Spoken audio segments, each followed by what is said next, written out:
एक हरा भरा गांव था, पेड़ों से ढका, फूलों से सजा, और वहां रहता था एक गधा जिसका नाम था गुब्बू। हाँ, गुब्बू सपने बहुत देखता था। वो चाहता था कि एक दिन वो कुछ बड़ा करे, कुछ ऐसा जो सबको चौंका दे। एक दिन मैं भी सुपर हीरो बनूंगा, उड़ूंगा, चमकूंगा, सब मुझे देखेंगे। गांव वाले उसे हंसते थे, लेकिन गुब्बू का दिल सच्चा था और वो अपने सपनों में यकीन करता था।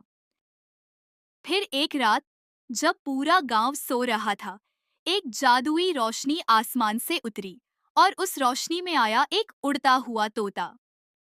तुम कौन हो? मैं हूँ तोता, जादुई संसार का संदेशवाहक। तुम्हारे जैसे सच्चे दिल वाले को ही मिल सकती है ताकत की घंटी। पर मैं तो सिर्फ एक गधा हूँ। सिर्फ तुमसे बड़ी ताकत किसी में नहीं, अगर तुम अपने दिल की सुनो। चलो, 3 परीक्षाओं से गुजरना होगा। और यहीं से शुरू हुई गुब्बू की जादुई यात्रा। गुब्बू पहुंचा एक अजीब शहर में, मस्तीपुर, जहां हर चीज उछलती थी। दरवाजे नाचते थे, सड़कें घूमती थीं और पेड़ बातें करते थे। वाह, क्या जगह है ये! मैं तो सपने में भी नहीं सोच सकता था ऐसा कुछ। तभी एक बड़ा बादल नीचे उतरा और बोला, रुको, आगे तभी जा सकते हो जब मेरी पहेली का सही जवाब दो। पहेली? हाँ, सुनो, जो हर जगह है पर दिखाई नहीं देता, बताओ क्या है। हर जगह पर दिखता नहीं। हवा। सही जवाब। तुम हो पहले स्टार के हकदार। बादल ने एक सुनहरा सितारा गुब्बू को दिया और रास्ता खोल दिया। अगली जगह थी डरवन, एक घना अंधकारमय जंगल जहां पेड़ों की छाया डर जैसी लगती थी। तभी एक पेड़ से उल्लू उतरकर सामने आया। जो अपने डर से न डरे वही सच्चा योद्धा होता है। गुब्बू ने हिम्मत जुटाई और एक गुफा में गया। अचानक सामने आया एक विशालकाय शेर, पर वो असली नहीं था। वो था सिर्फ एक भ्रम।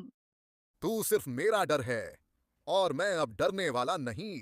शेर गायब हो गया और जमीन से निकली एक चांदी की अंगूठी, दूसरा निशान। गुब्बू अब पहुंचा सचगढ़, एक ऐसी जगह जहां हर सोच एक आवाज बन जाती थी। एक पारदर्शी दरवाजा बोला, सच बोलोगे तो ही आगे जा सकोगे। अंदर एक कमरा था जिसमें उसका प्रतिबिंब, यानी दूसरा गुब्बू खड़ा था। मिरर गुब्बू बोला, तू कुछ नहीं कर पाएगा, सब हंसते हैं तुझ पर। मुझे थोड़ा डर लग रहा है, पर पीछे नहीं हटूंगा। मैं कोशिश करूंगा। मैं डर से जीतूंगा। गुब्बू ने गहरी सांस ली और कहा, अब नहीं, मैं खुद पर भरोसा करता हूं। अंधेरा छट गया और उसे मिला तीसरा निशान, एक दिल जो चमक रहा था। गुब्बू बोला, अब मैं तैयार हूं। अब मैं पूरी ताकत से चलूंगा। तीनों निशान मिलते ही जमीन कांप उठी और आकाश में से एक सीढ़ी उतर आई। गुब्बू सीढ़ियों पर चढ़ते गया और ऊपर एक विशाल सोने की घंटी लटक रही थी। घंटी के पास एक बूढ़ा कछुआ बैठा था जिसके पास समय की किताब थी। कछुआ बोला, ताकत चाहते हो, लेकिन जानो ताकत का मतलब क्या है। ताकत किसी को डराना नहीं, किसी को थाम लेना है। मदद करना ताकत है। बिल्कुल उसी पल घंटी की आंखें खुली। वो चमकने लगी। पूरा आसमान सुनहरी रोशनी से भर गया और एक तेज गूंज के साथ वह बदल गया।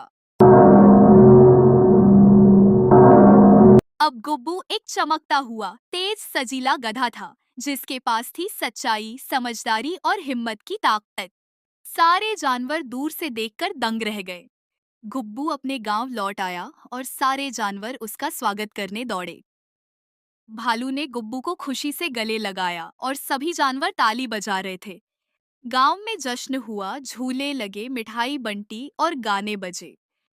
गुब्बू ने गांव में सबकी मदद की, छोटे जानवरों को रास्ता दिखाया, बच्चों को कहानी सुनाई और सबको बताया, हीरो वही होता है जो कभी हार नहीं मानता। और उसने अपनी घंटी को गांव के बीच में टांग दिया ताकि सब याद रखे कि असली ताकत क्या होती है। और तभी से गुब्बू की कहानी हर जगह सुनाई जाती है।